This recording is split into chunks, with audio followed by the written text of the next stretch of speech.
Hello दोस्तों ये है Jammu and Kashmir service selection board के एग्ज़ाम का क्वेश्चन पेपर। और ये एग्ज़ाम कुछ ही दिन पहले हुआ था। मेट्रिक लेवल के मुख्तलिफ तरह के जो पोस्ट्स थे उनके लिए ये एग्जामिनेशन लिया गया था। आज की वीडियो में दोस्तों हम देखेंगे इंग्लिश पोर्शन से लिए गए कुछ क्वेश्चंस और उनके सही जवाब क्या हैं।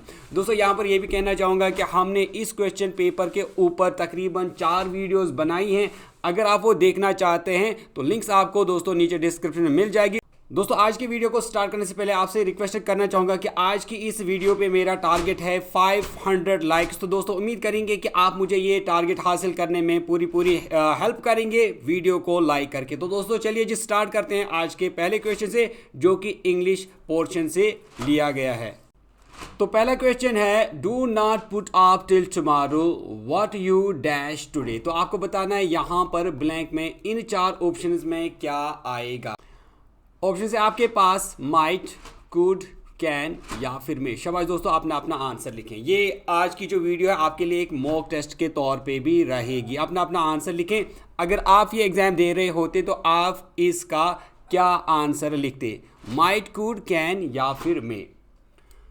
तो दोस्तों इसका जो सही आंसर रहेगा वो रहेगा part C, can. What you can do today. यानी इसका मतलब होता है कि जो काम आप आज कर सकते हैं उसको आज ही कीजिए, आज का काम कल पर मत छोड़िए। तो हिंदी उर्दू में भी यही कहावत है कि आज का काम कल पर मत छोड़ो। नेक्स्ट क्वेश्चन का आंसर देने के लिए तैयार हैं। हमारा नेक्स्ट क्वेश्चन है, what can you see dash the picture dash page 44। तो आपको यहाँ पर 2 ब्लैंक्स दिए गए हैं। आपको बताना है कि इन 2 ब्लैंक्स में क्या क्या ऑप्शन आएगी। पार्ट ए है in on, in on at या फिर ऑन। शाबाश दोस्तों, आपने अपना आंसर लिखें। जल्दी से ट्राई करें आंसर देने की। नहीं भी पता आप गेस करके भी अपना आंसर लिख सकते हैं। What can you see dash the picture dash page 44। तो दोस्तों इसका जो सही आंसर रहेगा वो रहेगा part A, in and on. यानी what can you see in the picture on page 44। दोस्तों यहाँ पर आप याद रखें कि जब हम किसी भी सरफेस की बात करते हैं तो अगर सरफेस के ऊपर कोई भी चीज़ होगी तो पेज जो है, पेज एक सरफेस है और पेज के ऊपर कोई पिक्चर बनाई गई है तो इसके लिए हम ऑन का इस्तेमाल करेंगे। आप मुझे बताइए कि जो पिक्चर है, पिक्चर में अगर कोई चीज़ बनाई गई है तो पिक्चर में हम इन का इस्तेमाल क्यों करेंगे। नेक्स्ट क्वेश्चन है, pick out the correct meaning of the given idiom phrase. तो यहाँ पर आपको एक इडियम फ्रेज दिया गया है, आपको बताना है इसकी सही मीनिंग क्या है। तो फ्रेज है आपके पास टू ब्रोबीट। तो आपको बताना है टू ब्रोबीट का मीनिंग क्या है। To gently persuade someone, to intimidate or bully someone, to encourage someone with positive reinforcement या फिर to ignore someone's feeling। शाबाश दोस्तों, आपने अपना आंसर लिखें। तो दोस्तों इसका जो सही आंसर रहने वाला है वो रहेगा पार्ट डी, टू इंटिमिडेट और बुली समवन। यानी किसी को डरा धमका कर उससे कोई काम करवाना, यानी डराना या धमकाना, थ्रेट करना, तो उसको कहते हैं टू ब्रोबीट।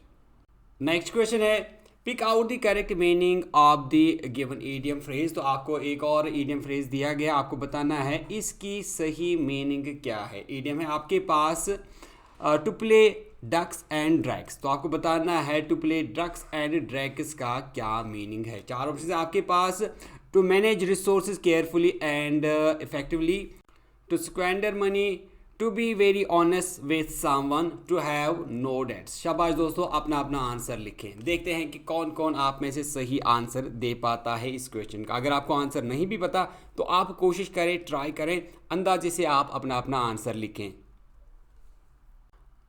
तो दोस्तों इसका जो सही आंसर रहने वाला है वो रहेगा part B, to squander money. यानी इसका मतलब होता है जो आपके पास पैसा है इसको काफ़ी ज़्यादा खर्च करना, इसको फजूल में खर्च करना। नेक्स्ट क्वेश्चन है, select the synonym of the word. तो आपको यहाँ पर एक वर्ड दिया गया, आपको बताना है इसका सिनोनिम क्या रहेगा। तो वर्ड है आपके पास टायरेंट। तो आपको बताना है टायरेंट का सिनोनिम क्या है। तो ऑप्शन है आपके पास डिक्टेटर, बेनिफैक्टर, फिलैंथ्रोपिस्ट या फिर एल्ट्रुइस्ट। शाबाश दोस्तों, आपने अपना आंसर लिखें। देखते हैं कौन कौन आप में से सही आंसर दे पाता है। टायरेंट का सिनोनिम क्या है? सिनोनिम मतलब सेम मीनिंग वाला वर्ड कौन सा है इनमें से? जल्दी जल्दी आंसर लिखें। तो इसका जो सही आंसर रहेगा दोस्तों वो रहेगा पार्ट ए, डिक्टेटर। दोस्तों टायरेंट का मतलब होता है कोई ऐसा रूलर जिसके पास सारी पावर हो, यानी टायरेंट का मतलब होता है, आप कह सकते हैं तानाशाह। तो तानाशाह, डिक्टेटर या फिर टायरेंट।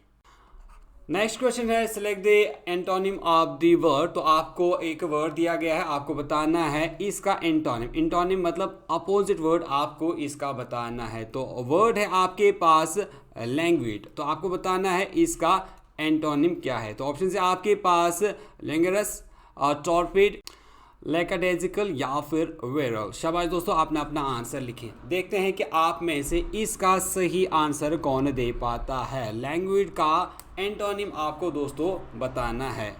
तो दोस्तों इसका जो सही आंसर रहने वाला है वो रहेगा पार्ट डी, वेरल। दोस्तों जब हम वर्ड लैंग्वेज की बात करते हैं तो लैंग्वेज का मतलब होता है lack of energy, lack of enthusiasm, यानी सुस्त होना, किसी में एनर्जी ना होना, तो उसको बोलते हैं लैंग्वेज। और इसका जो अपोजिट बनेगा वो बनेगा विरेल। विरेल का मतलब होता है हैविंग स्ट्रेंथ, यानी काफ़ी ज़्यादा जोश होना, एनर्जी होना, तो इसको आप बोलेंगे विरेल। नेक्स्ट क्वेश्चन है find out the wrongly spelled word. आपको बताना है ये जो 4 वर्ड्स हैं इनमें से किस वर्ड की स्पेलिंग गलत है। तो जल्दी जल्दी से आप अपना अपना आंसर लिखें और बताएं कि इनमें से कौन सा वो वर्ड है जिसकी स्पेलिंग आपको गलत नज़र आ रही है या जिसकी स्पेलिंग गलत है। तो जल्दी जल्दी से आंसर लिखें। तो दोस्तों इसका जो सही आंसर रहेगा वो रहेगा पार्ट बी, एटिकेट। दोस्तों जब आप एटिकेट की करेक्ट स्पेलिंग देखते हैं तो इसकी जो करेक्ट स्पेलिंग है वो है ETIQUETTE। दोस्तों एटिकेट जो है ये आपका पोलाइट बिहेवियर शो करता है जो कि आप अपने आसपास या फिर ऑनलाइन या फिर सोसाइटी में शो करते हैं। इसके बाद दोस्तों यहाँ पर कुछ सेंटेंसेस दिए गए हैं, आपको इन सेंटेंसेस को एक सीक्वेंस में रखना है, यानी करेक्ट सीक्वेंस इन सेंटेंसेस की क्या बनेगी वो आपको रखना है। तो जो यहाँ पर सेंटेंस दिए गए हैं इनमें सेंटेंस फर्स्ट यानी पी है वो है and took away a lot of things। उसके बाद सेंटेंस क्यों है he was sleeping in his room। Sentence R है entered his house। और सेंटेंस एस है when a thief। तो आपको करेक्ट सीक्वेंस इस सेंटेंसेस की बनानी है। लेकिन दोस्तों ये क्वेश्चन जो है मैं आपके लिए रखता हूँ, आप मुझे खुद इसका जो आंसर है वो नीचे कमेंट सेक्शन में लिख कर बताएंगे। तो दोस्तों इसके बाद कुछ और भी इम्पोर्टेंट क्वेश्चंस हैं जो कि इंग्लिश से रिलेटेड रहेंगे इस वाले पेपर में, लेकिन ये सारे जो क्वेश्चंस हैं हम आपके लिए नेक्स्ट वाली वीडियो में कल लाएंगे। तो फिलहाल के लिए मैं ये जो वीडियो है यहीं पर एंड करता हूँ। उम्मीद करता हूँ कि वीडियो आपको अच्छी लगी होगी। अगर वीडियो अच्छी लगी तो वीडियो को लाइक करने के साथ साथ शेयर ज़रूर करें। साथ में ये भी कहना चाहूँगा कि अगर आपने अभी तक चैनल को सब्सक्राइब नहीं किया तो डेली वीडियोस अपडेट्स और नोटिफिकेशन पाने के लिए आप ज़रूर चैनल को सब्सक्राइब करें, साथ में बेल आइकन दबाना ना भूलें। इसके अलावा अगर आप फेसबुक पे वीडियो देख रहे हैं तो फेसबुक पेज को फॉलो लाइक ज़रूर करें। तो दोस्तों मैं मिलता हूं अब आपसे एक नेक्स्ट वीडियो में, तब तक के लिए टेक केयर।